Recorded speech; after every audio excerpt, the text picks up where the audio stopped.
So hello everyone, welcome back to the channel Chalkboard. Without wasting our time, start our new chapter of class 10th SST book बच्चा। तो आज हम लोग new book start करने वाले हैं जिसका नाम है हिस्ट्री।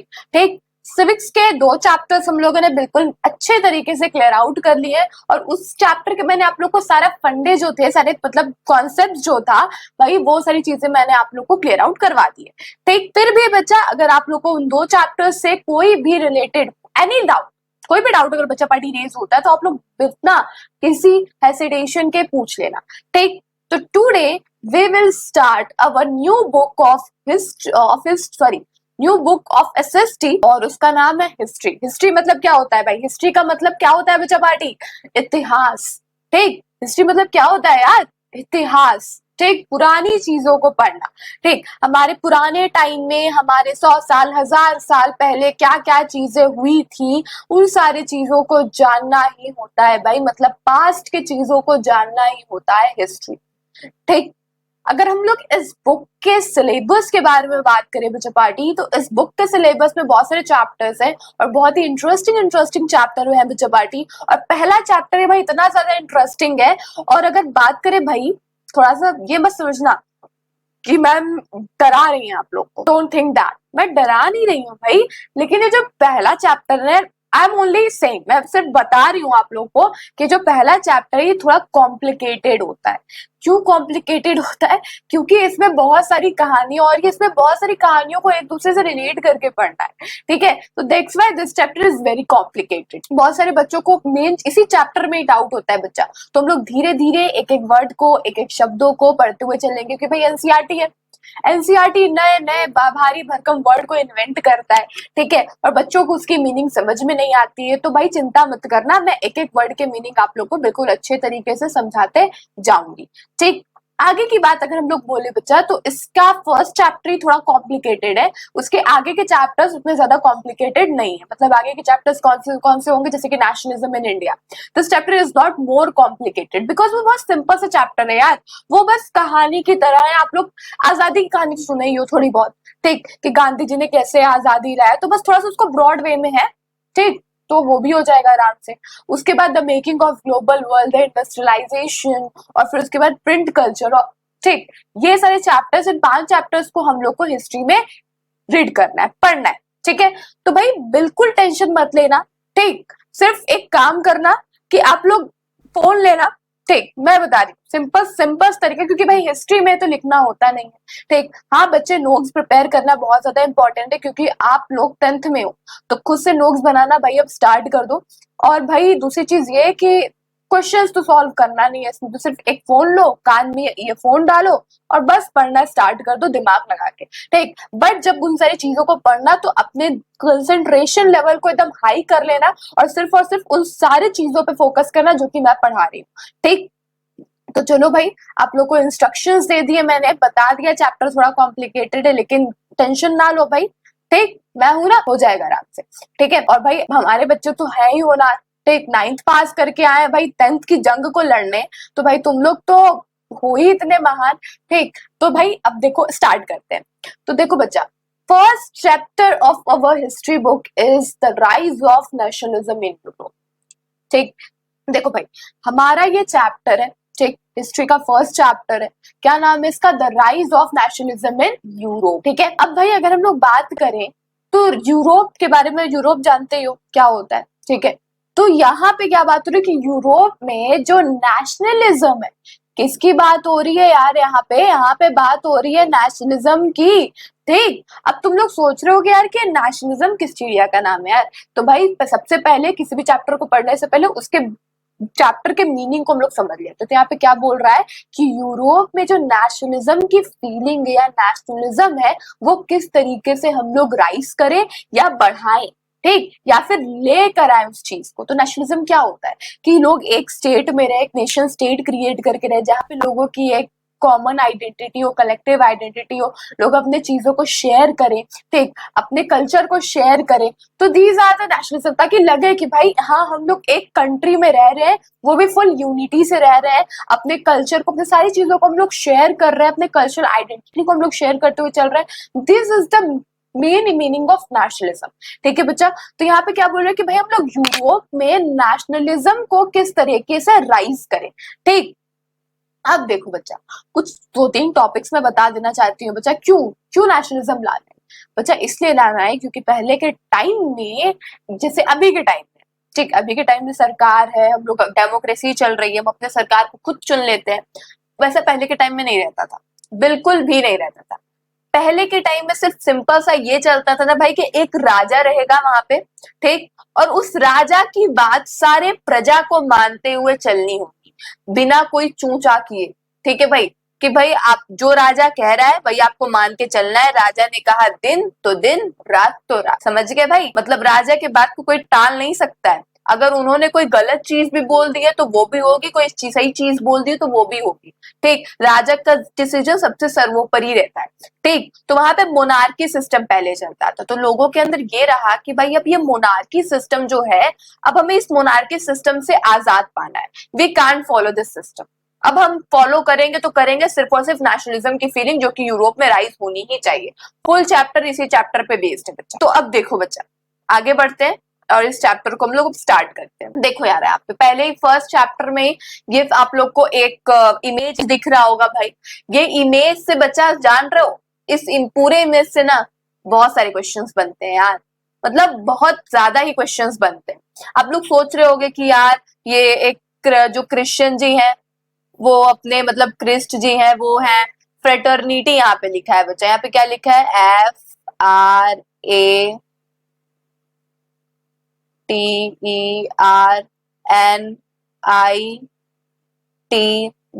फ्रेटर्निटी। ठीक, फ्रेटर्निटी भाईचारा को बोलते हैं बच्चा।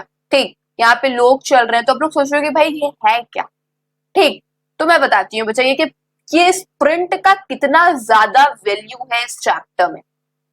ठीक है भाई, लोग आगे चलते हैं। देखो अब बच्चा यहाँ पे क्या बोल रहा है कि यहाँ पे एक व्यक्ति आए हैं जिनका नाम है फ्रेडरिक सूरियो। ठीक, यहाँ पे एक व्यक्ति है जिनका नाम है फ्रेडरिक सूरियो, और वो क्या है भाई, वो एक फ्रेंच आर्टिस्ट है। तो इन 1848 जो फ्रेडरिक सूरियो जी हैं वो क्या है, एक फ्रेंच आर्टिस्ट है बच्चा। उन्होंने भाई जो फ्रेंच आर्टिस्ट है, जो मतलब जो फ्रेडरिक सूरियो, उन्होंने एक 4 प्रिंट को विजुलाइज करके अपने ड्रीम को एक 4 प्रिंट बनाया, जिसमें कि वो एक प्रिंट कौन सी है, जो अभी मैंने आपको जस्ट दिखाई है।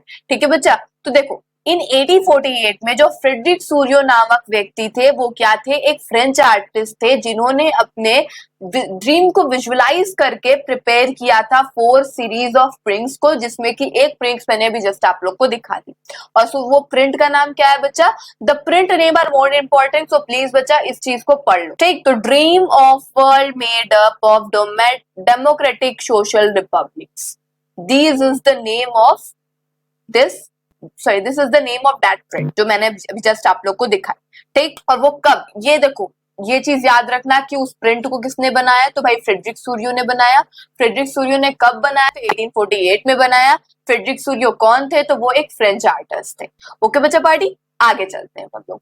अब ये पूरे के पूरे प्रिंट में बच्चा हम लोग को क्या दिख रहा है, क्या शो कर रहे हैं लोग, पीपल क्या दिखाना चाह रहे हैं, तो भाई ये पूरे के पूरे प्रिंट में जितने भी पीपल हैं, जितने भी लोग हैं, वो ये शो करना चाह रहे हैं यूरोप के और अमेरिका के जितने भी मेन एंड वुमेन हैं, चाहे वो किसी भी एजेस के हो, ठीक, किसी भी सोशल क्लास के, वो क्या है, एक लॉन्ग ट्रेन का मार्च निकाले हुए हैं। ठीक है, ये दिख रहा है बच्चा आप लोग को, लॉन्ग ट्रेन का मार्च निकाले हुए। इसमें यूरोप के भी बंदे हैं, अमेरिका के भी बंदे हैं, मैन एंड वुमेन दोनों है, और वो सारे मतलब हर एक सोशल क्लास के हैं और हर एक एजेस के हैं। ठीक, और ये क्या बनाए, एक लॉन्ग मार्च ट्रेन बना के चले। क्या बना के चले बच्चा पार्टी, लॉन्ग मार्च ट्रेन। क्यों, वाई, नीड क्या है यार, ऐसे क्यों कर रहे हैं लोग भाई, वो क्यों कर रहे हैं, वो इसलिए कर रहे हैं क्योंकि उन्हें एब्सोल्यूटिस्ट से मतलब मोनार्की सिस्टम से छुटकारा पाना है। ठीक है, और नेशनलिज्म की फीलिंग को वो दिखा रहे हैं, ऑफर कर रहे हैं। ठीक, तो देखो बच्चा कि इन दिस प्रिंट ये शो कर रहा है जो पीपल है, जितने भी यूरोप के और अमेरिका के जितने भी मेन एंड वुमेन है, चाहे वो कोई भी एजेस के हो या किसी भी सोशल क्लासेस के हो, वो एक लॉन्ग मार्च ट्रेन निकाल के चल रहे हैं भाई। और वो क्या ऑफर कर रहे हैं, वो होमेज ऑफर कर रहे हैं स्टैचू ऑफ लिबर्टी को एज दे पास बाय, जो कि उनके द्वारा पास हुआ। अब भाई तुम लोग ये सोच रहे हो कि भाई इसका मतलब क्या है, तो मैं बताती हूँ यार। देखो ये जो भाई ये जो स्टेचू ऑफ लिबर्टी है ना, ये आप लोग को दिख रही है ना, ये सारे लोग उनको एक होमेज प्रोवाइड कर रहे हैं। होमेज मतलब बच्चा पार्टी होता है, होमेज मतलब होता है आदर सत्कार देना, या फिर बोल लो सम्मान देना, रिस्पेक्ट। ओके बच्चा पार्टी, तो देखो यहाँ पे, तो भाई जितने भी मैन एंड वुमेन अमेरिका के और यूरोप के, वो एक स्टेचू ऑफ लिबर्टी को लॉन्ग मार्च ट्रेन निकाल के क्या कर रहे हैं, होमेज प्रोवाइड कर, ठीक है, एक आदर सत्कार देना चाह रहे हैं, सम्मान देना चाह रहे हैं, रिस्पेक्ट देना चाह रहे हैं, जो कि उन सारे लोगों के द्वारा पास हो रहा है। आई होप बच्चा आप लोग को ये 2 लाइन का मीनिंग बिल्कुल अच्छे तरीके से क्लियर हो गया होगा, मतलब कि आप लोग के दिमाग में इनफ्लो हो गया होगा। ठीक है, अब आगे की तरफ बढ़ते हैं। यहाँ पे देखो, अब जो आर्टिस्ट है, मतलब आर्टिस्ट का नाम है फ्रेडरिक सूरियो। मैं भाई बार बार बोलते चल रही हूँ बच्चा, क्योंकि ये बहुत ज्यादा इंपॉर्टेंट नाम है भाई, ठीक, बहुत ज्यादा इंपॉर्टेंट नाम है बच्चा पार्टी, तो इसको मत भूलना भाई लोग प्लीज। तो ये जो आर्टिस्ट है उनका नाम है फ्रेडरिक सूरियो। तो artist of the time of the French revolution, वो क्या कर रहे हैं, लिबर्टी को पर्सोनिफाई कर रहे हैं, लिबर्टी को एक बहुत ज्यादा, वो कहते हैं ना उसे अटेंशन देना, या फिर एक बहुत ज्यादा उसको हाईलाइट करके चलना लिबर्टी को, तो बहुत ज्यादा पर्सोनिफाई कर रहे हैं। लिबर्टी मतलब क्या होता है, लिबरल जीना, फ्री जीना, फ्रीडम से जीना, आजादी से जीना, ठीक। तो वो लिबर्टी को पर्सोनिफाई कर रहे हैं एक फीमेल फिगर के तौर पे। Here you can recognize the torch of enlightenment she bears in one hand and the charter of rights of man in the other. अब देखो भाई यहाँ पे क्या बोल रहा है, अब देखो बच्चा, ये जो लिबर्टी जी है, ये जो मैंने ये आप लोगों को इमेज जो भाई देख रहे हो ना, ये इमेज की बात हो रही है बच्चा पार्टी। ये पेन क्यों नहीं चल रहा है, अब चला, ठीक। तो ये जो मतलब होमेज ऑफ लिबर्टी को दर्शाया जा रहा है एक फीमेल फिगर के थ्रू, ठीक। तो इनको बच्चा क्या बोला कि ये है हाथ में, वेट, अभी मैं आपको दिखाती हूँ, वेट, ये देख रहे हो भाई, ये क्या ली है, ये एक टॉर्च ली है, ठीक। मतलब टॉर्च ली है, मतलब ऐसा शो कर रहा है कि भाई वो टॉर्च ली है, और उनके पास से एक होमेज, एक लॉन्ग मार्च ट्रेन निकला है भाई, ठीक, जिसपे कि वो क्या डाल रही है, उजाला डाल रही है, कि उजाला नील वाला उजाला नहीं, ठीक, मतलब उजाला नहीं डालना है, मतलब वो एक प्रकाश दे रही है कि भाई वो लोग चल रहे हैं एक नेशनलिज्म की फीलिंग को लेके, कितनी अच्छी चीज को लेके, ठीक। तो वहां पे ऐसा दिखा रही है कि वहां पे वो प्रकाश डाल रही है, ठीक, दीप लेके खड़ी है मान लो तो देखो भाई, तो जो ये लिबर्टी की फीलिंग को पर्सनिफाई किया जा रहा है फीमेल फिगर के तौर पे, तो वहां पे वो टॉर्च ली है, ठीक, और उन्होंने bear, she bears in one hand, जो कि एक हाथ में उन्होंने टॉर्च लिया है, और दूसरे मतलब दूसरे साइड में बचा लोग क्या लिए, एक लॉन्ग मार्च ट्रेन निकाल रहा है, ठीक है। तो वो उन लोग को टॉर्च दिखा, मतलब प्रकाश डाल रहे हैं कि भाई तुम लोग आगे बढ़ लो, तुम लोग सही कर रहे हो, बिल्कुल सही कर रहे हो तुम लोग, ठीक, in that way. On the earth foreground of the image lie the shattered remains of the symbol of obsolete institutions. अब देखो यार यहाँ पे क्या बोल रहा है, ये देख रहे हो भाई लोग तुम लोग, ये क्या जमीन पे गिरा हुआ है गंदा गंदा, ठीक। तो आप लोग को थोड़ा बहुत तो दिख रहा होगा कि ये देखो भाई छड़ी गिरी है, राजा महाराजाओं का, क्वींस वगैरह का यहाँ पे क्राउन गिरा हुआ है। क्राउन मतलब ताज, ठीक, क्राउन मतलब क्या होता है भाई, ताज, ठीक। तो वह ताज नहीं, ठीक, क्राउन मतलब ताज, जो एक होता है ना बियर करके रखते हैं क्राउन, क्वीन और राजा लोग पहन के रखते हैं, ठीक, उसकी बात कर रही है, ठीक। तो वो देख रहे हो ना भाई, यहाँ पे पड़ा हुआ है जमीन पे, तो वो क्या कर रहे हैं कि भाई वो राजा के क्राउन को, छड़ी को जमीन पे फेंक दिए कि भाई अब हम लोग को एब्सोल्यूटिव सिस्टम बिल्कुल बर्दाश्त नहीं है, ना हम इस चीज को फॉलो करने वाले हैं, अब हमें फॉलो करना है सिर्फ और सिर्फ क्या, नेशनलिज्म, ठीक, नेशन स्टेट क्रिएट करना है जहां पे लोगों को फ्रीडम रहेगा, ठीक, लोग एक अच्छे से अब कलेक्टिव तरीके से रह सकेंगे, यूनिटी रहेगा। तो वो वहां पे दिखाना चाह रहे हैं क्या चीज, मतलब यहाँ पे छड़ी और क्राउन गिनने का क्या मतलब है कि वो एब्सोल्यूट सिस्टम को डिस्कार्ड कर रहे हैं, हटा रहे हैं, ठीक है भाई लोग। अब हम लोग आगे चलते हैं, आगे देखो बच्चा यहाँ पे क्या बोल रहा है कि इन सूर्यो उटोपियन विजन, ये क्या है भाई, सूर्यो का एक उटोपियन विजन है, उसने एक अपने ड्रीम को विजुलाइज किया है बच्चा पार्टी, उस प्रिंट में पूरे के पूरे। अब भाई तुम लोग सोच रहे हो कि भाई ये उटोपियन विजन क्या होता है। अब हम लोग जब से पैदा हुए हैं, पैदा होने के बाद जैसे ही हम लोग स्कूल गए हैं भाई 2-3 साल बाद, तो उसमें हम लोग ने वहां से लेके आज तक तो उटोपियन विजन जैसे नाम का कोई भी चीज पढ़ा ही नहीं।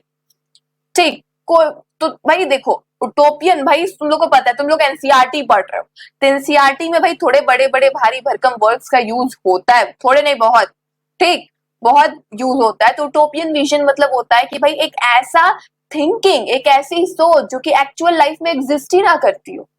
ये तो फ्रेडरिक सूरियो का ड्रीम था ना भाई, जिन्होंने अपने ड्रीम को विजुलाइज करके एक प्रिंट में उतार दिया। तो क्या वो एक्चुअल में एग्जिस्ट करता था? नहीं ना।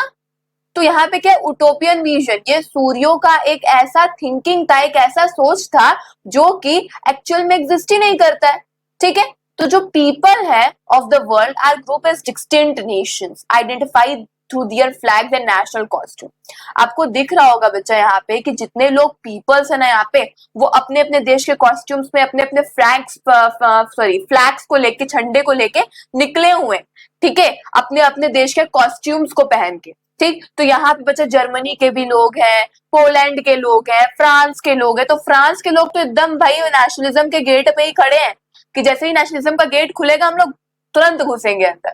ठीक, मैं एक बात कह रही हूँ, ठीक है, तो एकदम फ्रांस एकदम लोग क्या हुआ, एकदम गेट पे खड़े, और बाकी सब लोग उनके पीछे हैं, मतलब पोलैंड, जर्मनी, ये सारे देश के लोग। ठीक है, आगे देखो बच्चा पार्टी, तो मैंने क्या बोला कि जितने भी पीपल हैं ऑफ द वर्ल्ड, पूरे वर्ल्ड के, वो एक डिस्ट्रिक्ट नेशंस के ग्रुप में है जो कि अपने फ्लैग्स और नेशनल कॉस्ट्यूम से अपने देश को आइडेंटिफाई कर रहे हैं। ठीक है, leading the procession way past the Statue of Liberty are United States and Switzerland which by this time are already nation states। Switzerland बच्चा उस टाइम में ऑलरेडी एक नेशन स्टेट्स था, उसके जस्ट आगे पीछे बच्चा मतलब वो फ्रांस चल रहा था। ठीक है भाई, अब देखो बच्चा, अब यहाँ पे एक वर्ड राइज होता है एब्सोल्यूटिस्ट, पढ़े थे ना हम लोग, मैंने थोड़ा सा बताया था। एब्सोल्यूटिस्ट मतलब होता है बच्चा कि अपनी ही मनमानी करना,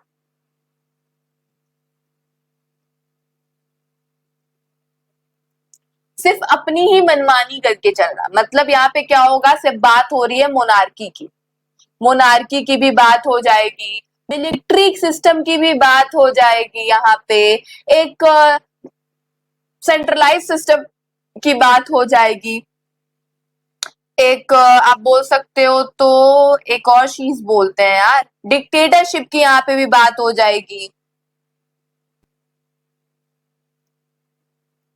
तो बच्चा लोग यहाँ पे सिंपल सा क्या बोल रहा है कि भाई एक सरकार क्या है, सरकार तो होगा ही नहीं, एक बंदा होगा। ठीक, डिक्टेटरशिप में क्या होता है बच्चा, डिक्टेटरशिप में मोनार्की जैसा ही सिस्टम है, लेकिन उसमें राजा महाराजाओं जैसा कोई दूर दूर तक कोई भी नाता रिश्ता नहीं रहता था। उसमें सिर्फ एक राजा, इसमें सिर्फ एक बंदा रहता था जिसके पास सारी की सारी पावर रहती थी, और वो उस पावर को यूज करता था लोगों को कंट्रोल कर, अपनी मनमानी करता था, वो कहे तो दिन, रात तो रात, ये चलता था डिक्टेटरशिप में। ठीक, मोनार्की में क्या चलता था बच्चा पार्टी, मोनार्की में सिस्टम का यही सिंपल सा यही चलता था कि मोनार्की में ये था कि सारा चीज उस हिसाब से चलेगा, मतलब कि जो राजा कहेंगे, राजा महाराजाओं का सिस्टम चलेगा। ठीक, सिस्टम, अरे यार राजा महाराजाओं की बात मानी जाएगी भाई, ठीक है, उस वे में चलेगा यार, समझे। तो मोनार्की सिस्टम क्या हो गया कि भाई सिर्फ और सिर्फ राजा महाराजाओं का शासन चलेगा, जो वो कहेंगे वही होगा। ठीक, तो ऐसे वहां पे जहां पे एक ही बंदा मनमानी करते हुए चले तो वो क्या एब्सोल्यूटिस्ट है। ठीक, तो यहाँ पे क्या है कि लिटरली एक ऐसी गवर्नमेंट है या एक ऐसा सिस्टम है जहां पे of rule that has no restrictions on the power exercised. History में बच्चा जो टर्म रेफर करता है form of monarchical government that was centralised, militarised, repress. ठीक, तो आई होप बच्चा आपको ये क्लियर आउट हो गया होगा। अब देखो भाई हम लोग आगे चलते हैं, उटोपियन विजन पे चलते हैं। ठीक, तो ये क्या उटोपियन विजन। जब हम लोग बच्चा उटोपियन विजन की बात करेंगे तो उटोपियन विजन मतलब होता क्या है, उटोपियन विजन मतलब सिंपल सा होता है बच्चा कि एक ऐसा थिंकिंग लोगों का जहां पे वो थिंकिंग तो पॉजिटिव ही होगी। ठीक, वो जो थिंकिंग है, जो सोच रहे हैं, जैसे एग्जांपल ले लो फ्रेडरिक सूरियो का, ठीक। तो फ्रेडरिक सूरियो क्या है, वो क्या सोच रहे हैं कि नेशनलिज्म की फीलिंग है, ये है वो है सारी चीजें, लेकिन वो एक्चुअल लाइफ में एग्जिस्ट कर रही है। उन्होंने तो अपने ड्रीम को विजुअलाइज करके बनाया। अब एक और एग्जांपल ले लो स्कूल का। अब बच्चे सोचते हैं यार कि सुबह उठते काश काश यार, मतलब वो सपना देखे कि भाई स्कूल बंद है या फिर संडे है, ठीक, लेकिन पता चलता है यार आज तो सैटरडे है या आज फ्राइडे है। तो क्या हुआ वहां पे उनका जो थिंकिंग था वो एक्चुअल लाइफ में एग्जिस्ट ही नहीं करता है, ठीक है। तो उटोपियन विजन क्या होता है कि एक ऐसी थिंकिंग जो कि एक्चुअल लाइफ में एग्जिस्ट ही ना करती हो, एक ऐसा सोच जो कि एक्चुअल लाइफ में एग्जिस्ट ना करता हो, लेकिन वो सोच क्या हो, पॉजिटिव होती हो, ठीक। तो एक ऐसा विजन और सोसाइटी का दैट इज जो कि बहुत ही ज्यादा आइडियल होगा, ठीक, that is unlikely to actual exist, लेकिन वो हमारे एक्चुअल लाइफ में एग्जिस्ट नहीं करता होगा। ओके बच्चा, आगे की तरफ चलते हैं। देखो, France identifiable by the revolutionary tricolour has just reached the statue. जो फ्रांस है बच्चा, मैंने आपको दिखाया उस इमेज के बारे में, जो लिबर्टी का इमेज है, जैसे उसके आगे फ्रांस खड़ा है, ठीक, अपने ट्राइकलर अपने झंडे को लेके, ठीक है। तो इंटरेस्टिंगली एट द टाइम जब सूर्यो ने इस इमेज को क्रिएट किया, तब German people did not yet exist as a united nation। तो जो जर्मन के लोग थे वो एक यूनाइटेड नेशन जैसा कुछ एग्जिस्ट ही नहीं करता था, मतलब जर्मनी एक यूनाइटेड नेशन था ही नहीं। तो जो फ्लैग था, जो भी वो कैरी किए थे, is on expression of liberal hopes. तो वो जो फ्लैग वगैरह वो कैरी करके चल रहे थे, वो एक लिबरल होप का एक्सप्रेशन था, एक रूप था, एक प्रतीक था, ठीक। कब? इन 1848 में। क्या यूनिफाई करने के लिए बचा? न्यूमरस जर्मन स्पीकिंग प्रिंसिपैलिटीज को नेशन स्टेट में यूनिफाई करने में एक डेमोक्रेटिक कॉन्स्टिट्यूशन के अंदर। नेशन स्टेट क्या होता है बच्चा? जहां पे लोग मिलजुल के रहें, अपने कलेक्टिव कल्चर को अपने शेयर करें, सारी चीजों को शेयर करें, वहां पे ऐसा लगे कि भाई हम लोग एक नेशन स्टेट में रह रहे हैं, एक एकता जैसी कंट्री में रह रहे हैं जहां पे सारे लोग यूनिटी में है, यूनिफाई है, ठीक। आगे चलते हैं। आगे यहाँ पे क्या बोल रहा है बच्चा कि following the German peoples are the peoples of Austria, ठीक, the kingdom of the two Sicilies, Lombardy, Poland, Ireland, Hungary and Russia, ठीक। नेक्स्ट क्या बोल रहा है बच्चा यहाँ पे कि फ्रॉम द हेवंस अबव। अब देखो बच्चा, ये सारे लोग लाइन में खड़े हैं नेशनलिज्म, अपने अपने देश का झंडा लेके नेशनलिज्म के चीजों को पाने के लिए, ठीक है। वो पूरे लॉन्ग मार्च के ट्रेन निकाले हैं लोग, ठीक। अब बच्चा हेवंस की बात करें, हेवंस मतलब बच्चा पार्टी होता है स्वर्ग, ठीक है लाल लोग, ठीक है। ओके बच्चा, तो हेवेंस मतलब क्या होता है बच्चा? पार्टी स्वर्ग। तो फ्रॉम द हेवेंस अबव, जो ऊपर हेवेंस है, मतलब जो ऊपर के लोग दिख रहा होगा आपको, वेट मैं दिखाई देती हूँ, देख लो भाई, ये हेवन हो रहा है, ये पूरा हेवन की बात हो रही है, ये पूरा हेवन है, ठीक है, स्वर्ग जिसे बोलते हैं, ठीक। तो भाई यहाँ पे जो स्वर्ग से रिलेटेड क्या बात की जा रही है? बात की जा रही है बच्चा यहाँ पे स्वर्ग से रिलेटेड कि जितने भी क्रीस्ट लोग हैं, जितने भी सेंट्स हैं, जितने भी एंजल्स हैं, वो गेज अपॉन द सीन, वो क्या कर रहे हैं? उन सारे सीन को देख रहे हैं भाई, और वो क्या कर रहे हैं? They have been used by the artist. और ये जो जितने भी लोग हैं, क्रीस्ट, सेंट्स, एंजल्स, ये सारे लोग किसके द्वारा यूज किए गए? आर्टिस्ट के द्वारा, फ्रेडरिक सूरियो के द्वारा। किस चीज को सिंबलाइज करने के लिए? फ्रेटर्निटी को सिंबलाइज करने के लिए पूरे वर्ल्ड में अमंग द नेशंस। फ्रेटर्निटी बच्चा क्या होता है? फ्रेटर्निटी, फ्रेटर्निटी मतलब होता है कि एक भाईचारा, ठीक, फ्रेटर्निटी को सिंबलाइज कर रहे हैं, ठीक है बच्चा। वो क्या कह रहे हैं कि भाई हाँ बच्चा, आप लोग बहुत अच्छा काम करो, आप लोग आगे बढ़ो, वो बहुत खुश हो रहे हैं देख के, जितने भी क्रीज, सेंट्स और एंजल्स लोग हैं, ठीक। अब देखो भाई, during the 19th century, 19th century के टाइम में बच्चा जो नेशनलिज्म था वो एक एमर्ज हो चुका था एज अ फोर्स जो कि ब्रॉड करता था about sweeping changes in political and mental world of Europe. अब धीरे धीरे भाई लोगों के अंदर बुद्धि आ गई थी कि भाई हम लोग को क्या करना है, अब ये एब्सोल्यूट जैसे चीजों को हटा देना है यार, और अब हम लोग को नेशनलिज्म की चीजों को लाना है। मतलब लोगों के अंदर एक जो थिंकिंग था ना, वो चेंज हो रहा था नेशन के प्रति, ठीक। तो वहां से क्या हो रहा था बच्चा? ओरिजिन हो रहा था नेशन स्टेट का। नेशन स्टेट मैंने अभी जस्ट बताया, और मॉडर्न स्टेट बच्चा पहले आया था, ठीक है। एक झटके से हम लोग किसी भी चीज को चेंज नहीं कर सकते हैं, पहले हम लोग तुरंत नेशन स्टेट लाके नहीं लग देंगे, सबसे पहले मॉडर्न स्टेट आएगा भाई, ठीक। देन उसके बाद आएगा nation state in place of the multinational dynastic empire के बीच में। तो एम्पायर और नेशन स्टेट के बीच का जो इंटरमीडियरी वर्क कर रहा था वो कौन था बच्चा? मॉडर्न स्टेट था। ठीक है बच्चा, तो आज के लिए हम लोग सिर्फ और सिर्फ इतना ही पढ़ते हैं बच्चा पार्टी। अब इसके आगे के पॉइंट्स हम लोग नेक्स्ट क्लास में पढ़ेंगे। आई होप आप लोग को इतनी सारी चीजें बिल्कुल अच्छे तरीके से क्लियर आउट हो गई होंगी बच्चा। अब इसके आगे के टॉपिक्स मतलब अभी हम लोग को नेपोलियन बोनापार्टी की जी के बारे में पढ़ना और ऐसे बहुत सारे पॉइंट्स हम लोग को डिस्कस करने हैं जो कि आपके एग्जाम के पॉइंट ऑफ व्यू से बहुत ही ज्यादा इंपॉर्टेंट है। आई होप बच्चा आज की क्लास आप लोग को बहुत ही ज्यादा अच्छी लगी होगी। ठीक, और सारी चीजें आप लोग को क्लियर आउट हो भी गई होंगी। और फिर भी बच्चा अगर कोई भी डाउट होता है तो विदाउट हेजिटेशन आप लोग वो डाउट्स वगैरह क्लियर कर सकते हो। तो बच्चा अब हम लोग मिलते हैं डायरेक्टली नेक्स्ट क्लास पे जिसमें कि हम लोग को आगे के टॉपिक्स पढ़ने हैं। ओके देन बच्चा, बाय।